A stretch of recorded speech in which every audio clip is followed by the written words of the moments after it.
Hello दर्शकों, आपका बहुत-बहुत स्वागत है मेरे यूट्यूब चैनल पर। और क्योंकि मेरे कुछ टॉपिक्स फार्माकोलॉजी में स्टूडेंट्स मुझसे हिंदी में सुनना चाहते हैं, क्योंकि मेरा पिछला वीडियो था एंटासिड्स को, जहां मैंने इंग्लिश में एंटासिड्स को मैकेनिज्म ऑफ एक्शन को समझाया था, तो आज उसी मैकेनिज्म ऑफ एक्शन को मैं फिर से हिंदी में बताने जा रहा हूँ।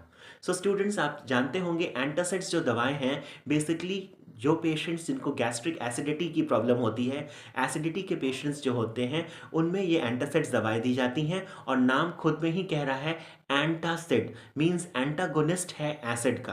तो बेसिकली आप समझते होंगे एंटागोनिस्ट किसी एसिड का क्या होगा। एंटागोनिस्ट किसी भी एसिड का वो होगा जिसको कि जो बेस है।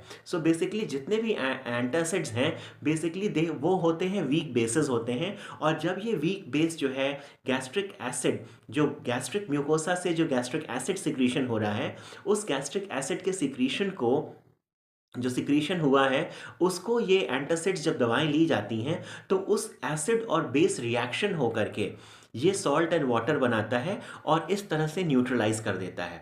तो आप लोग केमिस्ट्री में पढ़ रखे होंगे कि जब कभी कोई एसिड किसी बेस से अभिक्रिया करता है, रिएक्शन करता है, तो वो सॉल्ट एंड वाटर बना लेता है। सिमिलरली जो एंटासिड्स हैं वो खुद वीक बेसेस हैं, और जब ये गैस्ट्रिक एसिड सिक्रीशन से रिएक्ट करते हैं तो ये सॉल्ट वाटर बना करके गैस्ट्रिक एसिडिटी को रिड्यूस कर देते हैं। साथ ही साथ सबसे इंपॉर्टेंट फंक्शन इन एंटासिड्स का होता है कि जो गैस्ट्रिक कंटेंट्स हैं उसके पीएच को ये 4 के अबव करते हैं, 4 या 4 के अबव ला देते हैं। तो अगर गैस्ट्रिक पीएच 4 या 4 के अबव है, तो गैस्ट्रिक म्यूकोसा का जो इरोजन है, जो गैस्ट्रिक म्यूकोसा में अल्सर बन जाते हैं, घाव बन जाते हैं एसिडिटी के कारण, उसको भी ये एंटासिड्स प्रिवेंट करते हैं, उसको भी होने से रोकते हैं। सबसे ये दो इंपॉर्टेंट मैकेनिज्म ऑफ एक्शन हो गए, ये एंटासिड्स का रोल हो गया। दूसरी इंपॉर्टेंट बात, अब एंटासिड्स बेसिकली क्या होते हैं, एल्यूमिनियम हाइड्रोक्साइड हो सकते हैं, कैल्शियम हाइड्रोक्साइड हो सकता है, या कैल्शियम कार्बोनेट अलोन, या उनके साथ के कॉम्बिनेशन के फॉर्म में ये एंटासिड्स आ सकते हैं। सबसे इंपॉर्टेंट बात यह है कि एंटासिड्स जो हैं,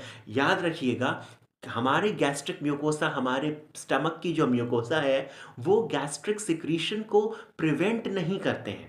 तो मींस गैस्ट्रिक सिक्रीशन, जितना कुछ हमारी गैस्ट्रिक म्यूकोसा से गैस्ट्रिक सिक्रीशन हो रहा है, एंटासिड्स उस सिक्रीशन को रोकते नहीं हैं, जबकि उस जो सिक्रीशन हो रखा है उसको न्यूट्रलाइज करने की क्षमता रखते हैं। तो किसी भी एंटासिड की अगर पोटेंसी को समझना हो कि उसका कितनी क्षमता है, क्या पावर है, क्या पोटेंसी है किसी एंटासिड की, वो मेजर की जाती है कि वो कितने अच्छे से गैस्ट्रिक एसिड सिक्रीशन को कितना अच्छा न्यूट्रलाइज करता है। तो इस टर्म में गैस्ट्रिक एंटासिड की जो पोटेंसी को समझते हैं। आगे चलते हैं। एंटासिड्स दो तरह के हो सकते हैं।